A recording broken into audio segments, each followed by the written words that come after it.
Assalamualaikum warahmatullahi wabarakatuh.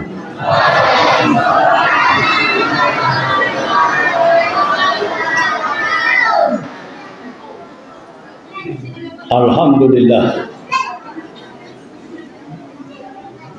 Alhamdulillahillazi arsadal uqula ila tauhid wa hadaha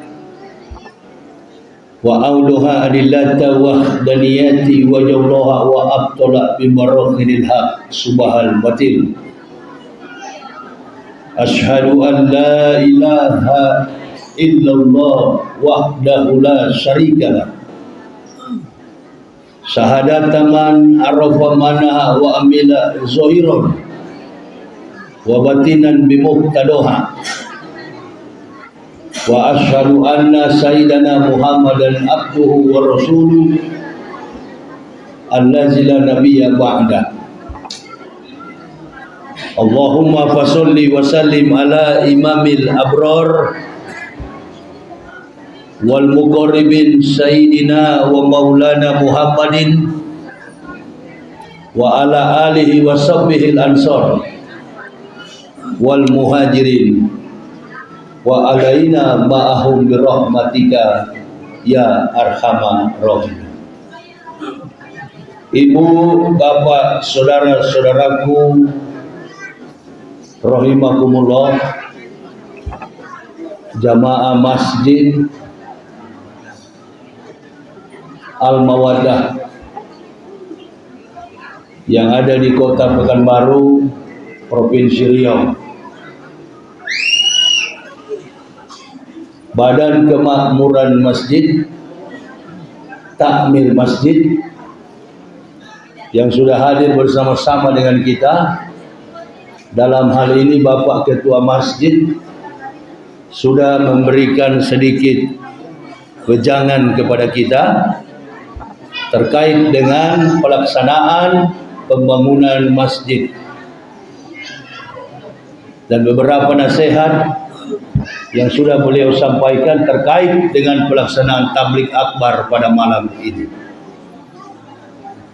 Dan yang kami hormati, kami muliakan para alim, para ulama, tokoh-tokoh masyarakat yang ada di seputar kehidupan masjid, dan yang kami cintai, kami banggakan. Ma'asyiral muslimin wal muslimah rahimakumullah. Kita bersyukur kehadiran Allah Subhanahu wa taala. Kalau dari pagi hari sampai pada malam ini, saya pribadi, Bapak Ketua Masjid dan seluruh jamaah, kita semua masih dalam kondisi hidup dan masih bernapas. Artinya masih ada peluang bagi halayak kita sekalian untuk menambahkan pundi-pundi amal demi bekal kita di yaumil akhir nanti. La tasalu qudama abdin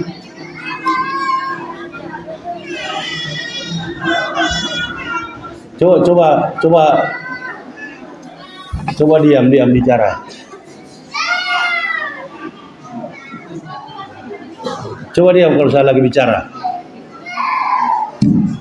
Kebetulan saya kurang sehat juga ini. La tasalu qadama abdin yaumal qiyamati min baini yadayillahi ta'ala hatta yus'alu an arba'ati asab. Faqala Nabi SAW, kata Rasulullah sallallahu alaihi wasallam, la tasalu qadama abdin yaumal qiyamati min baini yadayillahi ta'ala hatta yus'alu an arba'ati asab. Tidak beranjak kaki seorang hamba dari pelataran kiamat kecuali dia ditanya 4 persoalan. yang akan ditanya pertama kali adalah an umri fima afna. Umur dengan apa engkau habiskan. Wa an jasadihi fima ablahu. Jasad di dalam tanah pun ditanya oleh Allah, dengan apa engkau rapuhkan. Kemudian yang ketiga, wa an ilmihi wa amila bihi. Ilmu yang engkau dapati untuk apa engkau gunakan. Dan yang keempat, wa an malihi min aina itasaba wa fima anfaq. Hartamu dari mana kau dapat dan untuk apa engkau belanjakan. Jadi tidak kita ditanya berapa aset kita di dunia, pangkat, jabatan, kedudukan, harta, berkasta-kasta, laksana keturunan kita di bumi. Yang ditanyakan cuma 4 persoalan.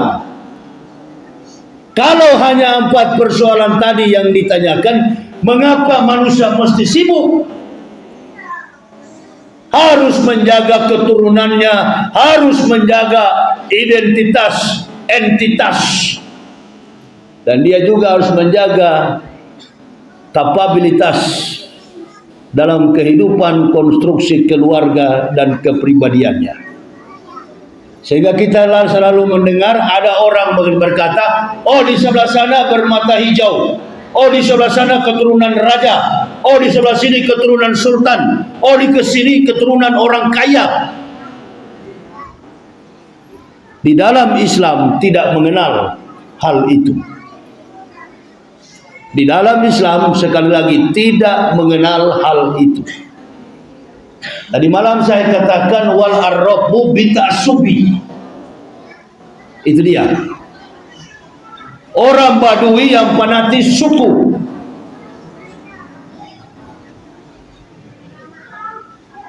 Jadi tidak laku di dalam Islam persoalan yang tadi itu. Yang akan ditanyakan adalah sepanjang usia kehidupan kita, untuk apa kita gunakan. Antum berusia 40 tahun, antum berusia 50 tahun,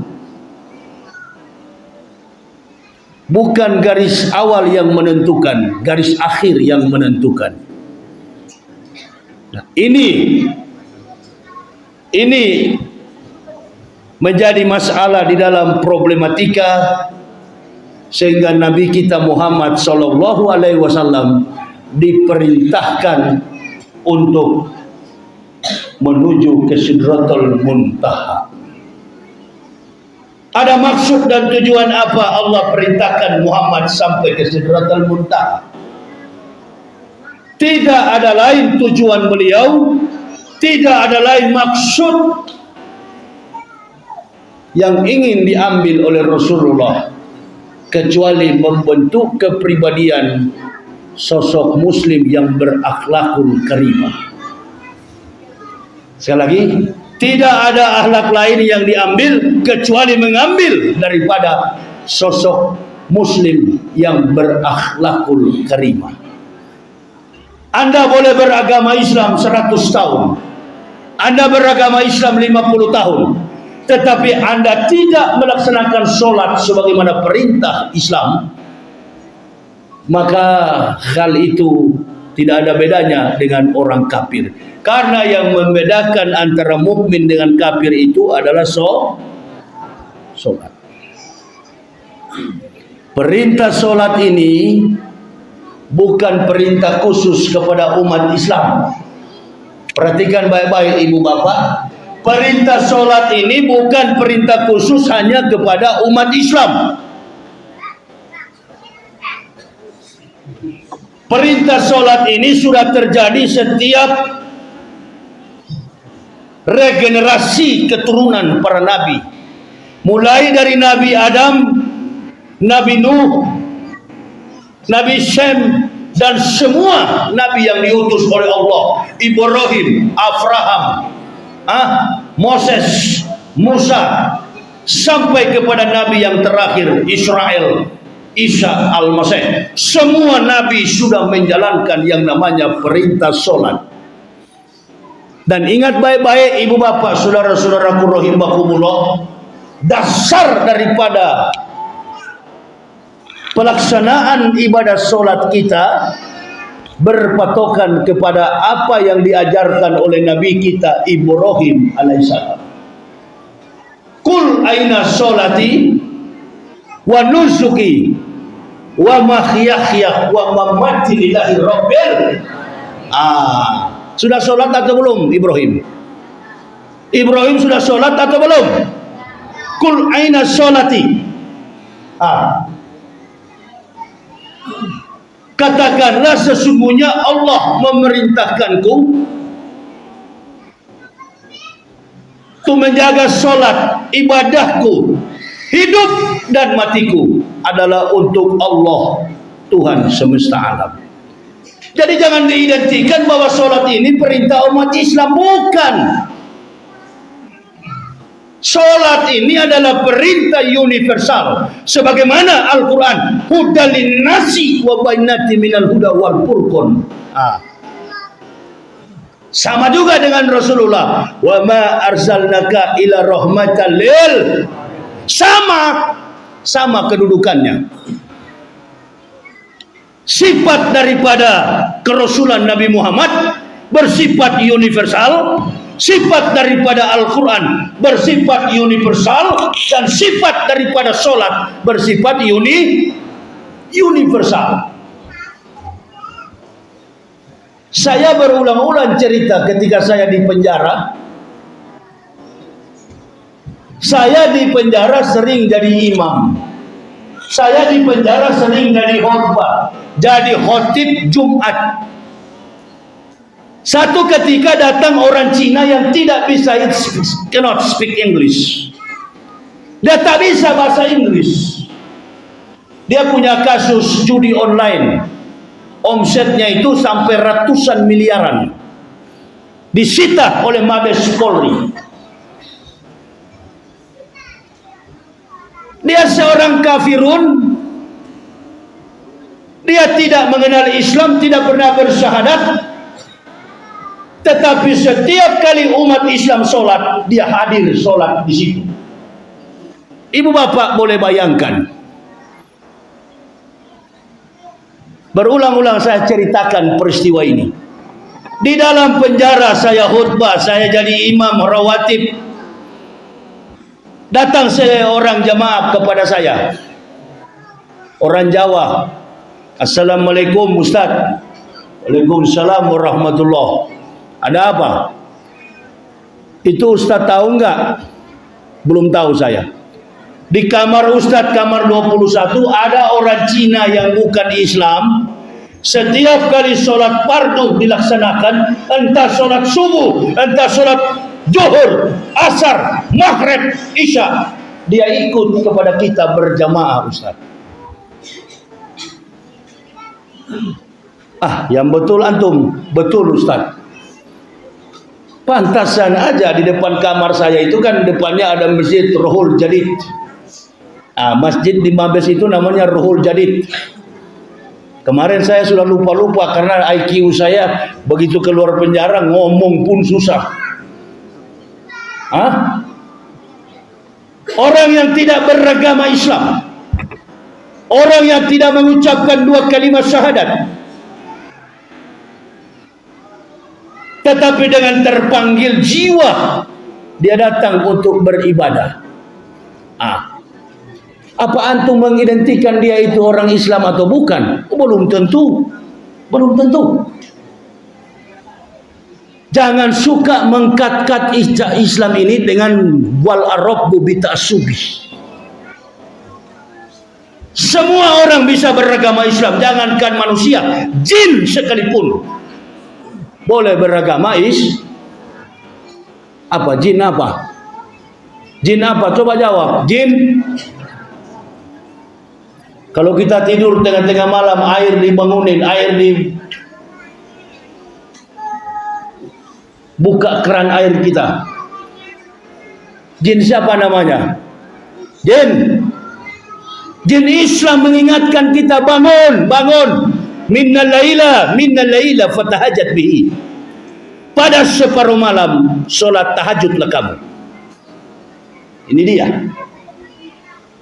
Jadi rupa-rupanya dia intip kita bersama-sama satu saf. Oh, rupa-rupanya setiap kali kita sholat subuh, pantas si Cina ini dia tinggal intip-intip kita. Setiap saya lewat, saya katakan, permisi kok, karena kamar saya dengan masjid memang berhadapan. Dan di penjara orang tahu saya ustadz. Ada juga beberapa ustadz yang masuk penjara di situ, tapi kasusnya kasus lain.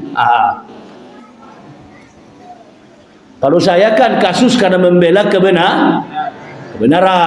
Jadi nggak apa-apa 20 kali masuk penjara nggak jadi masalah. Tapi jangan antum masuk penjara karena uang umroh, uang haji, embat uang rakyat, embat uang jamaah. Jangan begitu, tidak bagus begitu. Kalau kita menegakkan kebenaran, kalau kita menegakkan, menghantam yang batil, to revive the truth, to bury the patient, mengangkat kebenaran, membunuh, menguburkan yang tidak baik. Itu adalah konsep kebenaran. Datanglah dia. Saya mau bertanya, kenapa Anda sholat subuh, kenapa Anda sholat? Saya tidak bisa berbahasa Cina. Panggil seorang Cina bernama Jeffrey. Coba tanyakan dia, kenapa dia suka sholat? Dia bukan Muslim, dia nggak pernah sunat, dia nggak pernah syahadat. Mengapa dia suka sholat berjamaah?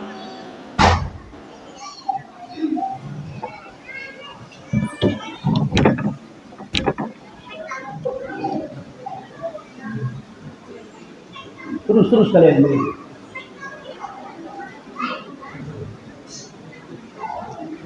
Terus kalian begitu. Saya jaga nanti terus. Ini yang tidak disiplin. Saya dari Jakarta datang ke sini menata kedisiplinan. Agama kita ini lagi diutak-atik dengan ketidakdisiplinan.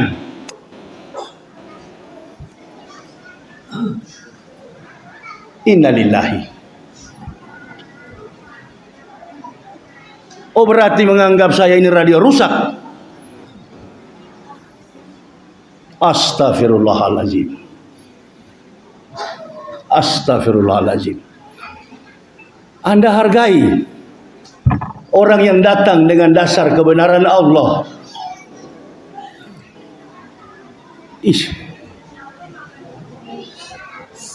Kalau masih ada kesibukan duniawi, saya berhenti. Kaum alum, kalau bawa saya di masjid, tertibkan.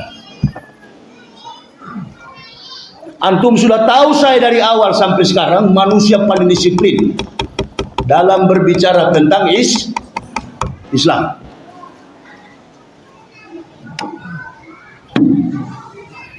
Akibat seperti inilah, akibat seperti ini, seorang pejabat menteri agama bisa mengutak-atik Islam karena pandang enteng kepada Islam.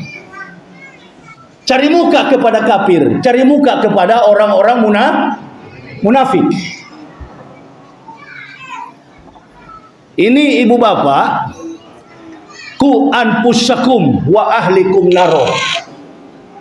Jagalah dirimu dan keluargamu dari api neraka. Satu ketika Rasulullah sementara mengajar di dalam masjid, Abu Jahal dengan istrinya mondar-mandir ke sana kemari. Mereka berteriak, Muhammad sedang membagi-bagi harta, Muhammad sedang membagi-bagi emas, perak dan lain sebagainya. Masa? Kata Abu Jahal, betul, Muhammad sedang membagi-bagi dinar. Begitu mereka cari, mereka lihat di dalam masjid, ternyata Rasulullah sementara berdakwah. Kecewa Abu Jahal. Rupanya bukan harta yang dibagi, tapi Quran dan kecewa. Ini ibu bapak. Cari duniamu seolah-olah hidup 1000 tahun. Imali dunia kakak enak kanak-kanaka. Tak yesu abada wa malaki rotika. Kakanaka tamutu godan. Cari duniamu seolah-olah hidup 1000 tahun. Cari akhirat seolah-olah mati besok. Hei, kalau mau minta kepada Allah, ud'uni astajib lakum. Orang kafir tidak pernah sujud. Orang kafir tidak pernah munajat. Orang kafir tak pernah minta. Diberikan berkah rizki oleh Allah subhanahu wa ta'ala. Apalagi kita orang Islam. Tapi yang Allah minta kepada kita, di saat kita mendengar nasihat, dengar nasihat itu dengan baik.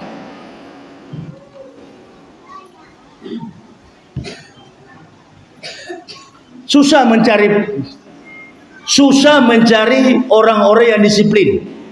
Ibu bapak belum tahu persoalan sekarang ini. Ibu bapak belum tahu masalah sekarang ini. Pemerintah sudah tidak konsen ngurus minyak goreng, sudah tidak konsen ngurus kesejahteraan, kemakmuran masyarakat. Yang diurus adalah ustadz-ustadz radikal oleh Jokowi.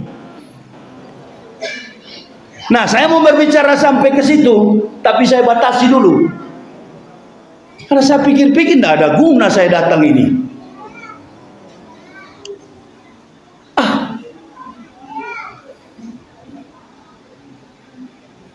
Ini susahnya kita ini. Kalau ketemu ustadz yang mudah didatangkan, banyak tingkah. Kalau ketemu yang mahal, itu baru dia kapok.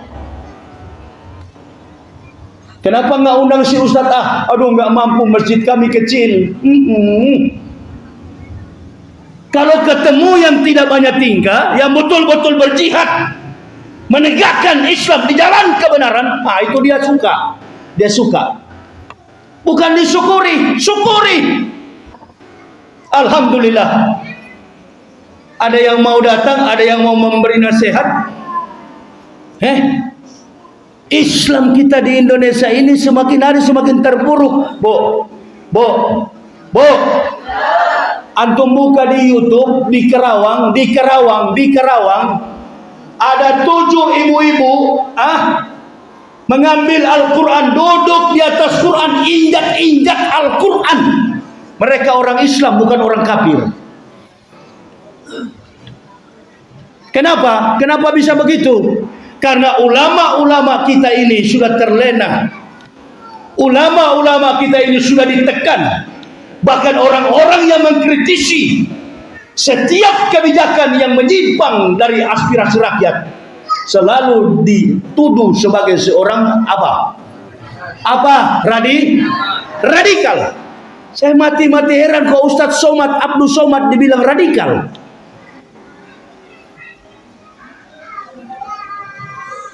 Satu, dua, tiga, empat, lima, 6 presiden berganti. Mulai dari Soeharto, siapa lagi? Habibie, siapa lagi? Megawati. Semua presiden. Nanti di era Joko Widodo inilah terlalu banyak sekali mengutak-atik soal itu dia. Jadi yang bikin kacau negara kita ini bukan masyarakat. Masyarakat dari Sabang sampai Merauke hidup dalam ketertiban. Yang suka bikin ribut di masyarakat kita ini adalah pejabat. Antum kalau mau berani begitu. Begitu kalau mau berani, kalau memang betul-betul kau laki-laki begitu. Jangan diam-diam di kampung kecil ini, keluar ke sana. Saya masuk penjara bukan masalah saya, bukan masalah saya. Periksa berkasnya. Tahun 2019 saya bela Ustadz Abdul Somad diserang oleh seluruh pendeta yang ada di Indonesia. Saya serang, saya lawan semua pendeta di Indonesia. Dan saya katakan ke Mabes Polri, jangan Ustadz Somad yang ditangkap, Yahya Waloni siap ditangkap. Hanya karena bela kawan. Jadi kalau kau memang betul-betul pejuang, kau ustadz, benar-benar ustadz, Jangan suka memperalat pengacara. Jangan suka memperalat umat. Bertarung sendiri, berjuang sendiri, berjihad sendiri, mati sendiri demi menegakkan Islam. Saya masuk penjara, 3 pengacara yang ditawarkan, banyak sekali, ada ribuan pengacara menawarkan diri. Kami siap bela Ustaz. Saya bilang saya tidak perlu. Polisi tawarkan sama saya, Ustaz kami bela, kami turunkan, kami utus catur bakti. Itu catur bakti itu adalah pengacaranya polisi. Saya katakan saya tidak perlu bela, saya tidak perlu PH, penasihat hukum.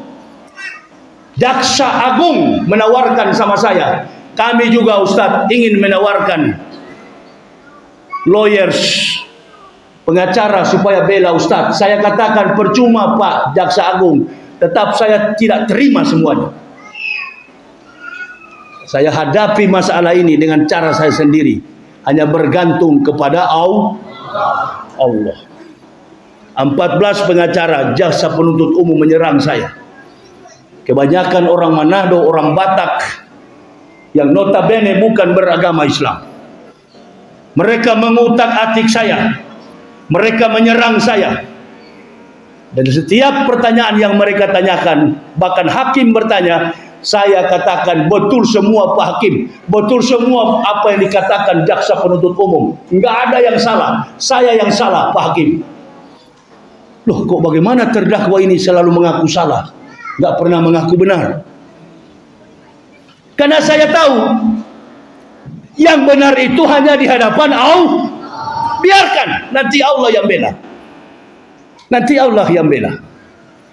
Saya tidak punya kenalan satupun, polisi saya tidak punya kenalan, jaksa tidak punya kenalan, hakim apalagi tak punya kenalan. Dari sekian banyak orang di Mabes Polri yang dihukum, hanya 1 yang paling ringan hukumannya, Yahya Waloni, cuma 5 bulan. Amin ya Rabbal. Yang lain bayar sampai miliaran. Bahkan masih ingat kasus Ahok, sama pasalnya. Pasalnya sama, 156A, penista terhadap agama orang lain. Roh Kudus saya robah jadi Roh Kudis. Itu dia.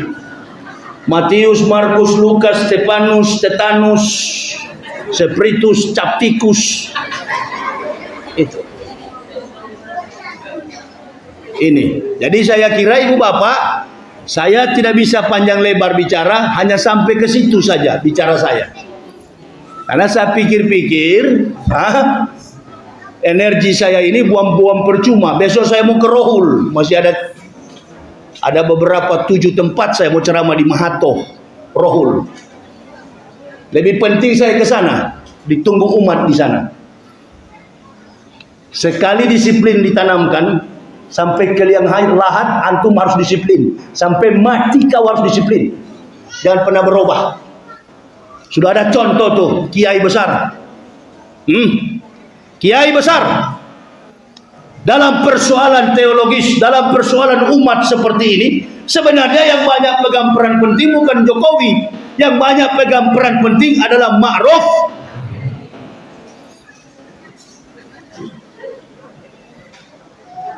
Dia yang paling tahu soal masalah Islam.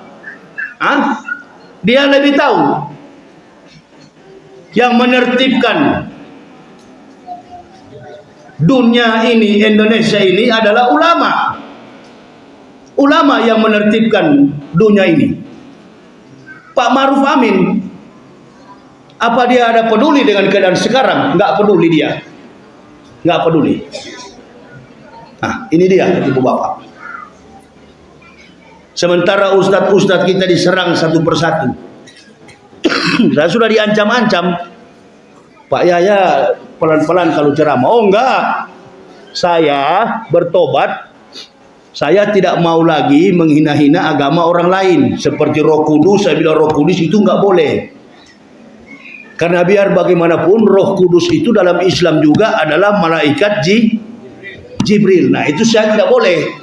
Tidak boleh menghina-hina Tuhan yang orang punya agama lah lain. Nggak apa-apa, nggak boleh itu. Stop begitu-begitu. Karena sudah marah sekali saya kemarin. Marah karena UAS dilapor. Kenapa UAS yang dilapor bukan saya? Yang paling kencang ceramah di YouTube itu kan saya. Kok UAS yang dilapor? UAS jadi sasaran. Kita lindungi beliau ini. Karena beliau ini memang jadi sasaran. Kita lindungi. Orang tidak punya salah, ulama muda, usianya muda, kemampuan akademik, PhD. Ini Menteri Agama sarjana dari mana? Oi kawan, sarjana dari mana? Apa nak sekolahnya? Iko. Ya. Kita dianggap radikal, kita dianggap keras, tapi kita punya kemampuan akademik. Kita punya kemampuan mengkritisi setiap kebijakan pemerintah. Bukan benci kepada pemerintah, sayang kepada pemerintah. Pak Ma'ruf Amin, Pak Jokowi adalah orang tua dalam sistem demokrasi. Mereka adalah orang tua. Anaknya 167 juta jiwa yang ada di Indonesia. Termasuk anak-anaknya itu adalah para ulama-ulama, para ustadz-ustadz. Kok bisa-bisanya 180 orang jadi radikal? Siapa-siapa itu? Pasti Yahya Waloni ada juga di dalam situ.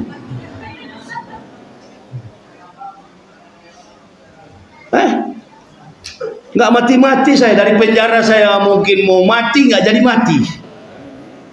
Oh, kok mungkin ada yang bilang, loh kok masih sehat-sehat, belum mati-mati tuh Yahya itu. Belumlah, kau mati duluan baru saya mati. Tidak ada cerita itu. Nah ini ibu bapak, saya gambarkan begini terang. Dengar ke sini, dengar ke sini. Supaya ibu bapak pulang dapat pahala, dapat barokah. Jangan ibu bapak pikir, oh ini kan orang mualaf, ini kan orang dari Kristen. Oh beda kawan, saya dari kafir, tapi saya masuk Islam karena pengetahuan Islam lebih tajam daripada antum. Antum nggak punya pengetahuan Islam. Coba kalau antum punya pengetahuan Islam, boleh nggak ceramah seperti saya? Bisa.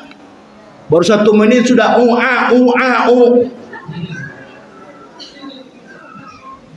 Jangan pakai sifat pandang enteng itu ya. Al-Islamu mahjubun bil muslimin. Al-ilma bil kasab lebih nasab. Ilmu itu dipelajari bukan karena nasab, bukan karena nasab. Ilmu itu dipelajari. Saya kalau mimpin orang imam, nggak usah saya ceramah, Saya kalau mimpin orang imam, semua saya pakai aturannya. Mau zikir mau doa, panjang-panjang seperti para ulama. Nggak sembarang-sembarang saya beribadah. Bukan Allahumma lantas jalan. Nah itu jamaah ini. Makanya sholat itu dipentingkan oleh Allah. Disuruh Nabi Muhammad, diperintahkan Nabi Muhammad. Kenapa? Karena sholat para nabi sampai kepada Nabi Isa tidak pernah tertib. Waktunya tidak tertib, jumlah rakaatnya juga tidak tertib. Makanya di dalam surat Maryam di situ dikatakan Nabi Isa sholat, Nabi Isa membayar zakat.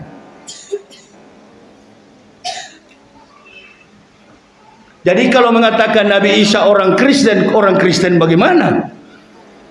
Nabi Isa membayar zakat, Nabi Isa juga sholat. Qala inni Abdullahi atani al-kitab wa ja'alani nabiyah wa ja'alani mubarakan aina ma kuntu awsani bi sholati wa zakati madumtu hayya. Itu dia. Saya ini kata Al-Masih hamba Allah. Allah memberi aku kitab wa ja'alani nabiyah dan mengutus aku sebagai nabi. Wa ja'alani mubarakan aina ma kuntu awsani bi sholati wa zakati madumtu hayya. Dan kemanapun aku pergi, aku membayar zakat. Madum tuhaya. Madum tuhaya artinya sepanjang usia hidupnya dia membayar Zakat. Kalau orang sholat dan bayar zakat, dia agama Kristen atau Islam? Dia agama Kristen atau Islam? Nah, kenapa ibu bapak selama ini percaya Isa itu Kristen? Yang ada di Kristen sana, lakum dinukum, bukan Nabi Isa, tapi Yesus. Lakum dinukum waliyadin. Yesus bukan Isa, Isa bukan Yesus. Yesus bisa digambarkan dalam bentuk visualisasi fisik, postur tubuh, wajah, maupun gambar fisik badannya. Tetapi Nabi Isa tak mampu digambarkan secara visualisasi. Jangankan Nabi Isa, Nabi yang 576 tahun sebelum Isa, Ahmad bin Abdullah, Nabi kita Muhammad, sulit digambarkan secara visual, physical. Nanti habis dari ceramah saya pergi bertamu ke rumah-rumah orang Islam. Ada nggak foto Nabi Muhammad? Sementara masih kecil dipeluk.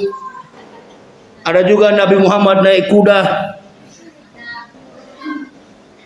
Ada nggak kira-kira? Sulit digambarkan. Siapapun yang melihat Nabi pasti pingsan, bahkan ada yang mati. Itu fakta. Itu fakta. Semua orang yang melihat Nabi pasti mati. Nggak ada yang bisa melihat Nabi kita Muhammad Sallallahu Alaihi Wasallam.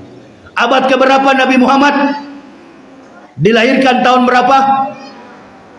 Tahun aja lupa. 20 April tahun 571. Bertepatan dengan 12 Rabiul, di mana Abraha menyerang Ka'bah dengan menunggangi seekor gajah. Maka tahun itu disebut dengan tahun gajah. 20 April tahun 571. Nabi Isa lahir tahun berapa? 6 sebelum Masehi. 620 tahun rentang waktunya. Nabi Muhammad tak punya foto. Bagaimana mungkin Al-Masih ada fotonya? Bule dari mana jadi Tuhan ini kira-kira? Ini ibu bapak. Supaya ibu bapak ini jadi pintar, saya mau jelaskan. Komplain Isa adalah nabi kita, Musa adalah nabi kita, Soleh adalah nabi kita. Semua nabi yang datang dalam panggilan Rasulullah ketika dari Masjidil Haram ilal Masjidil Aqsa. Perhatikan kalimat isim yang mentasbihkan Allah. Perhatikan baik-baik ya. Isim yang mentasbihkan Allah. Subhanallazi asra bi abdih laila minal Masjidil Haram ilal Masjidil Aqsa. Perhatikan baik-baik. Abu Jahal bukan orang beriman, kafir. Abu Jahal adalah kafir. Abu Jahal, Abu Lumpur, siapa yang di Indonesia ini? Abu Janda, Abu Gosok, Abu Cepatu. Nah, ini dan abu-abu lain. Nah, dia orang kafir, tidak menerjemahkan dengan baik kalimatullah. Dia tidak menerjemahkan dengan baik. Subhanallazi asra bi abdi. Kenapa tidak dikatakan subhanallazi asra bi Muhammad, tapi dikatakan subhanallazi asra bi abdi, disebut hamba. Tadi saya memulai dengan mukadimah, asyhadu an la ilaha illallah syahadataman arafa manaha wa amila zahiran wa batinan bi muqtadoha. Jadi ada yang bertanya sama saya, Ustaz, nah itu Nabi Muhammad itu waktu di Isra Mi'rajkan itu tubuhnya atau ruhnya? Tubuhnya atau ruhnya? Ibu bapak bermimpi berada di Padang, ibu bapak bermimpi berada di Manado, ibu bapak bermimpi berada di Jakarta. Tidur ibu bapak di daerah sini, kompleks di sini. Ibu bapak bangun di Jakarta atau di Padang? Di Jakarta atau di Padang? Di sini, karena ibu bapak bermimpi. Kalau hanya ruh yang diangkat ke Sidratul Muntaha, itu namanya mimpi. Bunga di siang hari. Tapi ini persoalannya Sidratul Muntaha, diantar sampai ke langit yang ketujuh, kemudian menaiki tangga putih. Sampai di atas itulah Jibril tak boleh naik.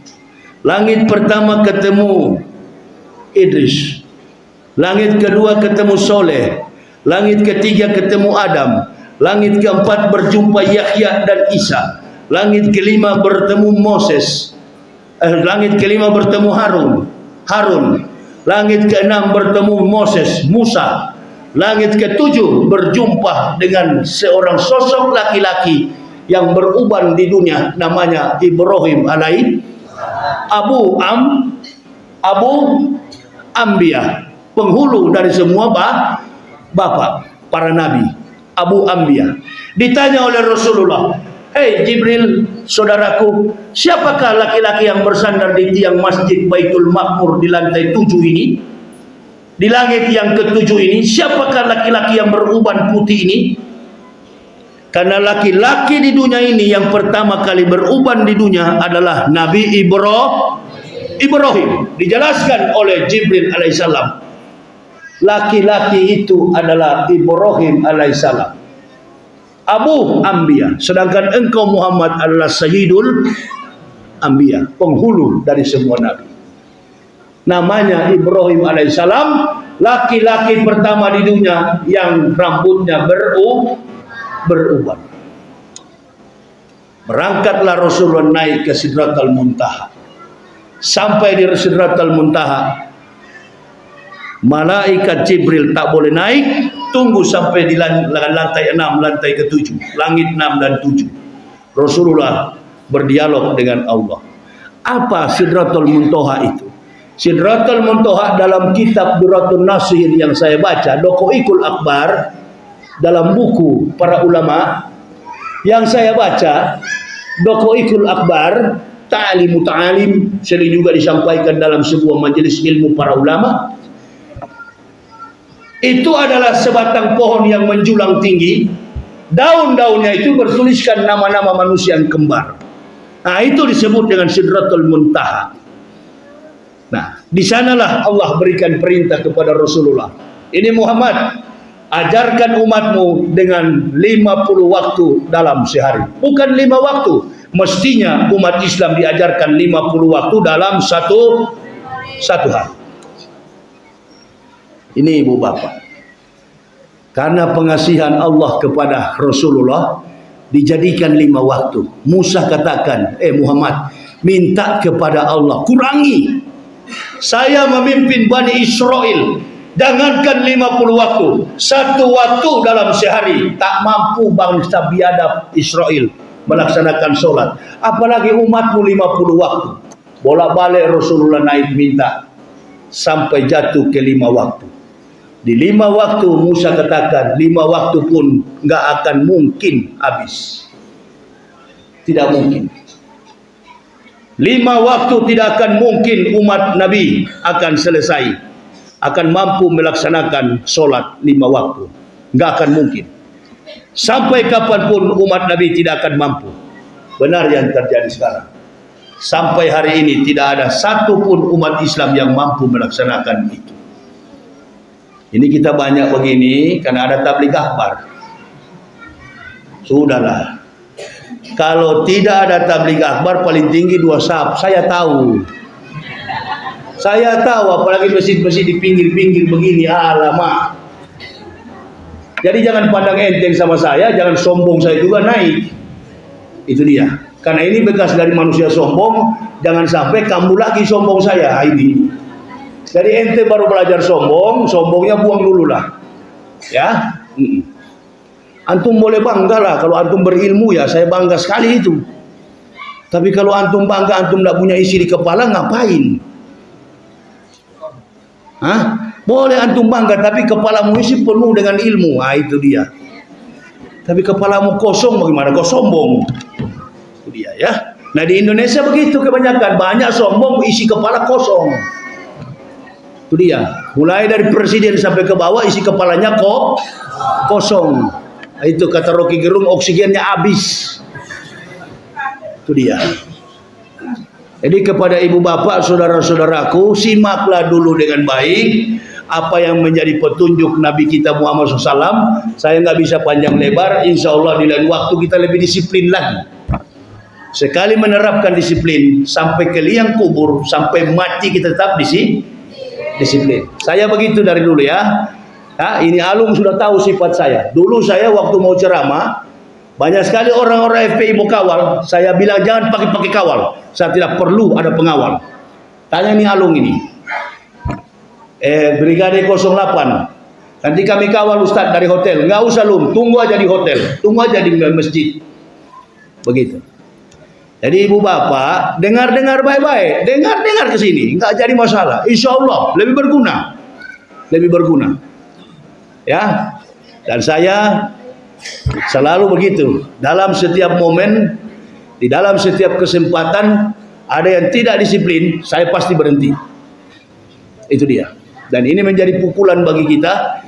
Sudah banyak cerita yang saya sampaikan. Inti daripada persoalan Isra wal Mi'raj ini, ibu bapak banyak berserah diri kepada Allah. Ya, tidak usah terpengaruh dengan manusia yakut, yukut, yikit. Itu. Ya, kita doakan supaya tahun 2024 Pak Jokowi segera turun. Insya Allah ada presiden baru. Amin ya Rabbal. Ada presiden baru, mudah-mudahan. Bukan Pak Jokowinya yang rusak, pembantu-pembantu Jokowi kebanyakan amburadul semua, kacau semua. Ya, sudahlah, jangan usah pikir-pikir yang lain. Insya Allah presiden ke depan kita yakin penuh bahwa nanti akan jadi presiden adalah Pak Prabowo Subianto. Sudah, yang itu sajalah, yang lain-lain nggak usah lah. Ya, paling Pak Jokowi bilang sama Pak Prabowo, apa wi? Jadi kamu aja lah yang jadi presiden. Iya. Insya Allah. Ya. Terus Menteri Agamanya, Insya Allah Ustadz Abdul Somad. Amin ya Rabbal. Menteri Pendidikannya Muhajir Effendi. Nah, itu banyak orang-orang Muhammadiyah, orang-orang Padang, orang-orang Jawa. Orang-orang Jawa banyak pintar-pintar. Semua kumpulkan. Jangan seperti yang kemarin ini, aduh kacau. Yakut. Ya, nah ini. Jadi Yakut biar saja mimpin Banserep. Siapa Banser? Ya kan? Iya.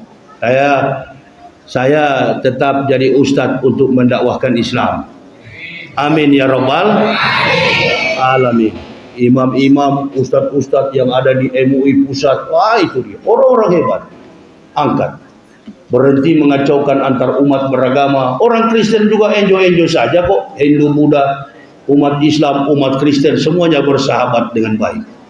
Jadi kita jalin ukhuwah Islamiyah dengan baik. Kita perketat nasionalisme kita yang kuat.